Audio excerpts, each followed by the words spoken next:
सर्वप्रथम सर्वांना शुभ सकाळ। आज मी स्वरता खोल्ले प्रयत्नांचे महत्त्व या विषयावर बोलणार आहे।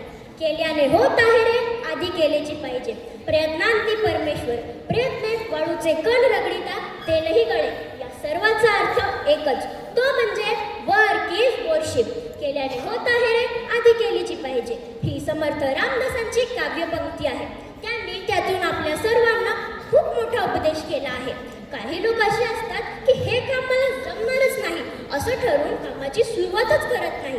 काही जण असे असतात ते कामाची सुरुवात तर करतात पण थोडीशी अडचण आली की ते काम सोडून देतात। असे फार कमी लोक असतात जे सुरू केलेले काम कितीही अडचण आली तरीही पूर्ण करतात। डॉक्टर APJ अब्दुल कलाम म्हणाले होते, स्वप्न बघणं हे यशाचं पहिलं पाऊल असतं, पण फक्त स्वप्न पाहून चालणार नाही, ते सत्यात उतरविण्यासाठी आपल्याला कठोर परिश्रमाची गरज असते। अनेकदा आपण अयशस्वी होऊ शकतो, पण ते म्हणतात ना, अपयश ही यशाची पहिली पायरी असते। अब्राहम लिंकनचा जन्म एका गरीब घरात झाला, पण स्वतःच्या कर्तृत्वाने, विश्वासाने तेच पुढे जाऊन अमेरिकेचे राष्ट्राध्यक्ष झाले।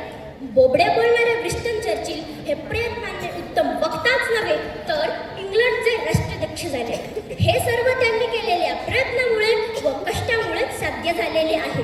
असेल माझा हरी तर देईल पलंगावरी, असे म्हणणाऱ्यांना यश कधीही मिळत नाही। या उलट अशक्य हा शब्द स्वतःच्या डिक्शनरीतून काढून काल करे सो आज करे सो याप्रमाणे काम करून स्वतःचे जीवन यशस्वी करायला पाहिजे। इतरांनी बनवलेल्या मार्गावर चालणे सोपे असते, पण स्वतःचा मार्ग बनवणं शिका। स्वतःवर विश्वास ठेवा, प्रयत्न करा, जग नक्कीच बदलेल। थकू नका, थांबू नका, प्रत्येक दिवस एक नवीन पायरी घेऊन येतो। स्वतःच्या स्वप्नांचा पाठलाग करा आणि त्यांना प्रयत्नांनी सत्यात उतरवा। प्रयत्न करा, जीवन यशस्वी करण्या प्रयत्न करा। धन्यवाद।